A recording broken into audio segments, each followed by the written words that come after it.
Hello बच्चों, आज हम इलास्टिसिटी शुरू कर रहे हैं। सो इलास्टिसिटी शुरू करने से पहले हम जो है थोड़ा सा कुछ एग्जांपल देख लेते हैं। आपके पास एक ये सर्कुलर ऑब्जेक्ट है, राइट। अगर हम इसमें प्रेशर लगाएंगे इस तरीके से, we are putting some pressure on it, okay. So जब प्रेशर लगाएंगे तो इसका शेप क्या हो जाएगा, डिफॉर्म हो जाता है। The shape of this body is changing. लेकिन जैसे ही हमने प्रेशर हटा लिया तो ये क्या कर रहा है, अपनी शेप वापस से रीगेन करने की कोशिश करता है। इसी तरीके से हम एग्जांपल ये बॉल ले लेते हैं, राइट। अब इस पे हम फोर्स लगाते हैं, राइट। फोर्स लगाने पर क्या हुआ, ये बॉल का शेप बदल गया। लेकिन जैसे हमने अपना फोर्स वापस किया तो इसने अपना वापस पुराना शेप जो है रीगेन कर लिया। इसी प्रॉपर्टी को हम कहते हैं इलास्टिसिटी। यानी कोई भी बॉडी अगर एक्सटर्नल फोर्स अप्लाई करने से उसका शेप या साइज चेंज होता है और डिफॉर्मिंग फोर्स को हम हटा लेते हैं और वापस से वो अपनी पहले वाली स्थिति रीगेन कर लेती है, तो हम इसको कहेंगे elasticity of the material, right. तो कुछ बॉडीज ज़्यादा इलास्टिक होंगी, कुछ कम इलास्टिक होंगी। सो जैसे इन दोनों एग्जांपल्स आपने देखे, ये बॉल और ये स्फेरिकल ऑब्जेक्ट, ठीक है, सर्कुलर ऑब्जेक्ट, तो कौन सा ज़्यादा इलास्टिक होगा। हमने जब इस पे फोर्स लगाया तो इसने अपनी वापस से ओरिजिनल शेप रीगेन किया, slightly less than the original one, और इस बॉल ने वापस से पूरी पहले वाली शेप ऑब्टेन कर ली। तो कौन सी ज़्यादा इलास्टिक हो जाएगी, which one will be more elastic, obviously this ball will be more elastic, right. Again अब ये डस्टर अगर ले लेते हैं, इस पे फोर्स लगाते हैं, राइट। इस पे फोर्स लगाएंगे तो क्या ये डिफॉर्म हो रहा है, नहीं, ये डिफॉर्म नहीं हो रहा है बाय अप्लाइंग द फोर्स। इसका मतलब क्या है कि इसको डिफॉर्म करने के लिए बहुत ज़्यादा हमें फोर्स देना पड़ेगा, तब ये डिफॉर्म होगी। तो ये जो डस्टर है जो कि वुड से बना हुआ है, लकड़ी से बना है, ये इन दोनों ऑब्जेक्ट्स बॉल एंड इन दोनों से भी ज़्यादा इलास्टिक है। अगर आप वुड डस्टर लेने की जगह आप स्टील डस्टर ले लेंगे तो वो उससे भी ज़्यादा इलास्टिक होगा, क्योंकि स्टील को डिफॉर्म करने के लिए और भी ज़्यादा फोर्स की आवश्यकता पड़ेगी। यहाँ पे आपने दो चीज़ें देखी, एक तो आपको फोर्स की आवश्यकता पड़ती थी, डिफॉर्मिंग फोर्स की, और दूसरा ये ओरिजिनल शेप एंड साइज में कुछ चेंजेज हो रहे हैं। इन्हीं को डिफाइन करते हैं by new term. First is stress. Stress कैसे डिफाइन किया जाता है, stress is defined by the force acting per unit area, right. Stress is defined like this, force पर यूनिट एरिया। तो इसका यूनिट क्या हो जाता है, यूनिट इज न्यूटन पर मीटर स्क्वायर। तो ये कैसी क्वांटिटी है, स्केलर है या वेक्टर है, this is a tensor quantity, right, this is a tensor quantity. इसी तरीके से स्ट्रेन भी डिफाइंड होता है। स्ट्रेन क्या होता है, स्ट्रेन का मतलब डिफॉर्मेशन। तो डिफॉर्मेशन किस तरीके से आप देखेंगे कि पहले क्या लेंथ साइज थी और बाद में क्या उसकी लेंथ वॉल्यूम हो गया है, और उन दोनों में कितना डिफरेंस होता है, ये आपको देखना है। तो strain is defined by change in the length, change in the length, volume, length, volume, ठीक है, ओके। सो इस तरीके से हम जो है स्ट्रेन डिफाइन कर सकते हैं। स्ट्रेन की यूनिट क्या हो जाएगी, इसे सिंपली लिखेंगे तो क्या होगा, डेल्टा एल बाई एल और डेल्टा वी बाई वी, और चेंज इन द एंगल भी आ जाएगा। तो ये कैसी क्वांटिटी है, इसकी यूनिट क्या होगी, what will be the unit, dimensionless, right. इसकी यूनिट नहीं होती, डायमेंशनलेस होता है। बट ये कैसी क्वांटिटी है, जब डायमेंशनलेस है तो जनरली हम इसको क्या कहेंगे, स्केलर क्वांटिटी है। बट जब डिटेल स्टडी करते हैं तो उस केस में ये क्या हो जाता है, टेंसर क्वांटिटी हो जाती है। ठीक है, ये टेंसर क्वांटिटी कब होती है, जब हमारा जो है इलास्टिसिटी या मटेरियल की प्रॉपर्टी हर डायरेक्शन में अलग अलग होती है। Elastic property of the material in each direction is different, right. तो इस तरीके से आपको स्ट्रेस एंड स्ट्रेन मिल जाता है। द नेक्स्ट वन इज, इसके बाद हम बात करेंगे इलास्टिक लिमिट। अब हम हुक्स लॉ के बारे में बात करेंगे। हुक्स लॉ, तो हुक्स लॉ बेसिकली ये कहता है कि with in the elastic limit की सीमा के अंदर आपका जो स्ट्रेस होता है वो डायरेक्टली प्रोपोर्शनल टू स्ट्रेन होता है, right. Within elastic limit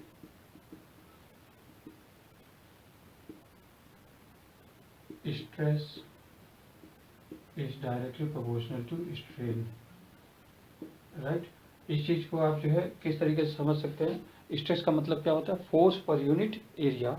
जितना भी आप फोर्स अप्लाई कर रहे हैं उसी के अकॉर्डिंग वस्तु में, ऑब्जेक्ट में डिफॉर्मेशन होगा, राइट।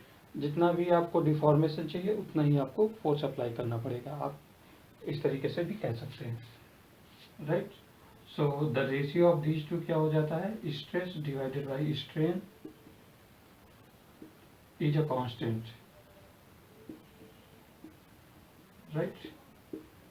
इस कांस्टेंट को ही मॉडुलस ऑफ इलास्टिसिटी कहते हैं। मॉडुलस ऑफ इलास्टिसिटी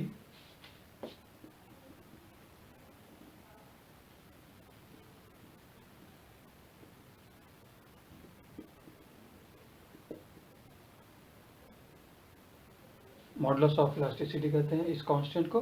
और ये तीन तरह का होता है, Young's modulus, bulk modulus, modulus of rigidity, depending on stress and strain हमारा किस तरीके का होता है। इसका यूनिट क्या हो जाएगा, what will be the unit of this constant. Stress का यूनिट क्या है, फोर्स पर एरिया, यानी न्यूटन पर मीटर स्क्वायर। और स्ट्रेन का जो है क्या होता है, strain is dimensionless quantity. So obviously फिर हमारा जो यूनिट हो जाएगा इस कांस्टेंट का, दैट इज न्यूटन पर मीटर स्क्वायर, राइट। एंड ये कैसी क्वांटिटी होगी आपकी, स्केलर होगी, वेक्टर होगी या टेंसर होगी। This is a tensor of rank 4, tensor of rank 4। आप टेंसर के बारे में टेंसर वाले चैप्टर में देख सकते हैं, टेंसर ऑफ रैंक 4। जबकि स्ट्रेस और स्ट्रेन हमारे टेंसर ऑफ रैंक 2 होते हैं। इनके 9 कंपोनेंट्स होते हैं और इसके फिर अकॉर्डिंगली 3⁴ 81 कंपोनेंट्स हो जाते हैं, राइट। सो हुक्स लॉ बेसिकली ये कहता है कि with in the elastic limit की सीमा के अंदर आपका जो स्ट्रेस होगा वो डायरेक्टली प्रोपोर्शनल टू स्ट्रेन होता है, and the ratio of these two is a constant, and that constant is nothing but modulus of elasticity. इसके बाद हम बात करेंगे टाइप्स ऑफ स्ट्रेन, स्ट्रेस, और उसी से हमें मिलेंगे different types of modulus of elasticity. ठीक है, टाइप्स सबसे पहले यहाँ पे लिखेंगे स्ट्रेस कैसा होता है, यहाँ पे स्ट्रेन कौन सा है, and then modulus of elasticity. Strain and modulus of elasticity. पहला होगा लेंथ के according, this is called as a longitudinal stress. Here again longitudinal strain. So इन दोनों के करस्पॉन्डिंग जो मॉडुलस ऑफ इलास्टिसिटी होगी that is called as a Young's modulus, Young's modulus.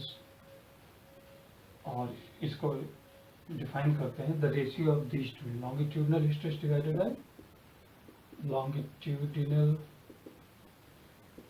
stress divided by longitudinal strain.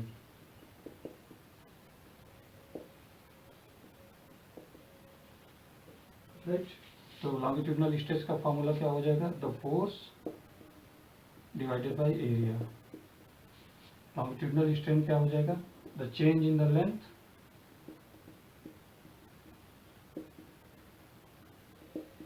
Divided by original length.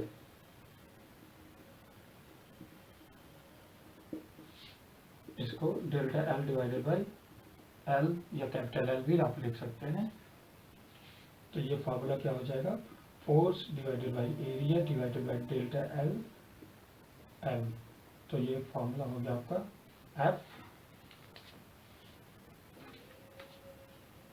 Into L divided by A into delta L, right. So basically Young's modulus की बात हम कब करते हैं, जब हमारे पास एक wire होती है, वायर में हम कोई वेट लगा देते हैं, राइट। यहाँ पे हमने वेट लगा दिया तो इसकी लंबाई में क्या होगा, इंक्रीमेंट हो जाएगा, और इस इंक्रीमेंट के कारण ही जो मॉडुलस आएगा उसको हम कहेंगे modulus of elasticity, and the increase in the length will give us longitudinal strain.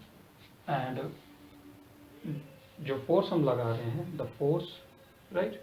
तो ये जो फोर्स है, क्रॉस सेक्शनल एरिया, हमें जो फोर्स पर यूनिट एरिया जो लेना है, तो इसके क्रॉस सेक्शनल एरिया के बारे में बात करेंगे, this cross sectional area, right. तो इसका एप्लीकेशन कहाँ पे है, जब हम एग्जाम्पल कहाँ पे आएगा, when a wire is hanged by a weight, right. दूसरा एग्जाम्पल हमारा क्या हो जाएगा, longitudinal stress. Longitudinal strain first हो गया, सेकेंड वजह था volumetric stress divided by volumetric stress, ये फर्स्ट हो गया, right. This is our second volumetric stress, and यहाँ पे भी वॉल्यूमेट्रिक स्ट्रेन, और इसके करिस्पॉन्डिंगली जो हमारा यहाँ पे मॉडुलस आएगा, that is called as bulk modulus. Bulk modulus is equal to volumetric stress divided by volumetric strain. इसको सिंबल होता है वाई, वाई से रिप्रेजेंट करते हैं, इसको सिंबल होता है बी और के। वॉल्यूमेट्रिक स्ट्रेस किस तरीके से डिफाइंड होता है, दिस इज आल्सो फोर्स पर unit area, but this is pressure, the change in the pressure. सिर्फ पी से डिफाइन करते हैं, प्रेशर से, right. Volumetric stress basically define होगा किससे, प्रेशर से। वॉल्यूमेट्रिक स्ट्रेन किससे डिफाइंड होगा, change in the volume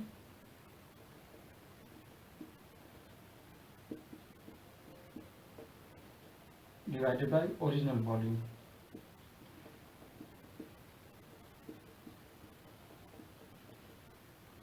and this is delta V divided by V। Bulk modulus क्या हो जाएगा, P divided by delta V divided by V, and PV divided by delta V। Sometimes आपको यहाँ पे negative sign भी मिलेगा, negative sign भी मिलेगा। जनरली जो ये वॉल्यूमेट्रिक स्ट्रेन, ये सेकेंड टाइप का जो हमारा बल्क मॉडुलस यूज होता है, ये गैसेस में यूज होता है, एंड लिक्विड में गैसेस के लिए यूज होता है, क्योंकि गैसेस को आप कंप्रेस करेंगे तो उनका पूरा का पूरा वॉल्यूम श्रिंक होता है, राइट। और जो लॉन्गिट्यूडनल स्ट्रेस और यंग्स मॉडुलस होता है, ये ज़्यादातर हमारा सॉलिड मटेरियल में यूज होता है, राइट। बल्क मॉडुलस का अपोजिट या इनवर्स जो है कंप्रेसिबिलिटी कहलाता है। अगर आप इसको सिंबल के या फिर बी से रिप्रेजेंट करें, के से मान लीजिए रिप्रेजेंट करते हैं, तो compressibility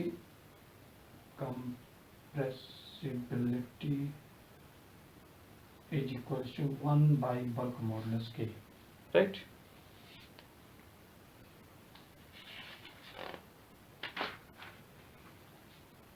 okay, the third one क्या हो जाएगा, तीसरे के बारे में बात करते हैं।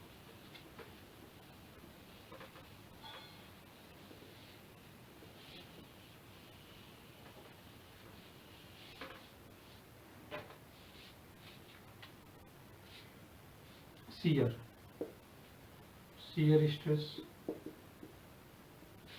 इसको कहते हैं शियर स्ट्रेन, और इन दोनों के रेशियो से जो बनता है that is called as a modulus of rigidity, modulus of rigidity. ठीक है बेटा, shear stress divided by shear strain. Okay, shear stress को डिफाइन कैसे करेंगे? The force acting per unit area, again force acting per unit area, but ये different है। This shear stress is different from the longitudinal stress. Longitudinal stress में क्या था कि जो आपका फोर्स है, फोर्स इस वायर के यहाँ पर बॉटम में हैंग है, और फिर इसके बाद जो क्रॉस सेक्शनल एरिया है वो ऐसा ले रहे हैं हम। इसका ये या तो कहिए ये वायर का जो है डायमीटर वाला क्रॉस सेक्शनल एरिया है। लेकिन शियर स्ट्रेस में क्या होता है? शियर स्ट्रेस में हमारा बॉडी इस तरीके से लगा है, एक बल्क बॉडी होगी, बल्क बॉडी के जो डाउनवर्ड फेस है उसको हम फिक्स कर देंगे। Now this is not moving, right. हम यहाँ पे फोर्स लगाएंगे तो हमने नीचे इसको क्या किया, फिक्स कर दिया। तो फोर्स जो लगेगा, फोर्स टॉप वाली सरफेस पे लगेगा इस तरीके से, और इसके कारण इसमें एंगुलर चेंज आएंगे। आप कैसे इसे देख सकते हैं, इसका फिगर हम बना सकते हैं यहाँ पर, राइट। इस तरीके का हमारा ये डस्टर हो गया, दिस डाउनवर्ड फेस, ये वाली फेस जो है हमारी फिक्स है, हमने इसको फिक्स कर दिया है। फोर्स हमारी टॉप सरफेस पे लग रही है। तो अब ये जो फोर्स के कारण इसमें डिफॉर्मेशन आ जाएगा इस तरीके से, राइट। ये जो सरफेस है ए पॉइंट ए डैश पर पहुंच जाएगा, बी पॉइंट बी डैश पर पहुंच जाएगा। ठीक है, तो इस तरीके से जो फोर्स लग रहा है एफ, और एरिया हमारा ये हो जाएगा। तो ये वाली जो सरफेस है, ए बी सरफेस है, उसका एरिया हमें यहाँ पे यूज करना है। तो this is called as a shear stress. Shear strain का मतलब क्या है? The change in the angle is equal to change in the angle, change in the angle, this one D theta theta, right. और फिर इसको हम लिख सकते हैं F divided by A divided by theta, F divided by A theta. ठीक है, ये हमारा जो है मॉडुलस ऑफ रिजिडिटी का फॉर्मूला आ जाता है, राइट। ये हमारा बल्क मॉडुलस का फॉर्मूला हो गया। तो इस तरीके से तीन तरीके के आपके जो है मॉडुलस ऑफ रिजिडिटी डिफाइन हो गए हैं। एक और कॉन्सेप्ट होता है that is called as Poisson ratio, right. So Poisson ratio क्या होता है ये हम अभी बात कर लेंगे। The fourth one is a little bit different, Poisson's ratio, right. Poisson's ratio, the lateral strain to Poisson ratio को सिग्मा से डिफाइन करते हैं। This is the ratio between lateral strain to longitudinal strain।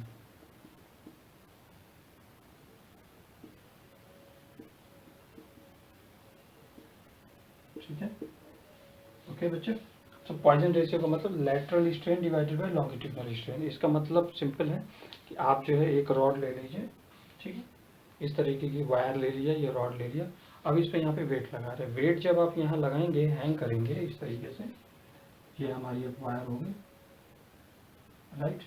इस पर हमने जो है क्या किया, वेट लगा दिया, बड़ा सा एक वेट हमने हैंग कर दिया है, वेट W, ये ओरिजिनल लेंथ है L, ठीक है। सो जब आप वेट लगा रहे हैं, सो इसका जो शेप होगा वो क्या हो जाएगा, that will be length will increase, length क्या हो जाएगी, इंक्रीज हो जाएगी।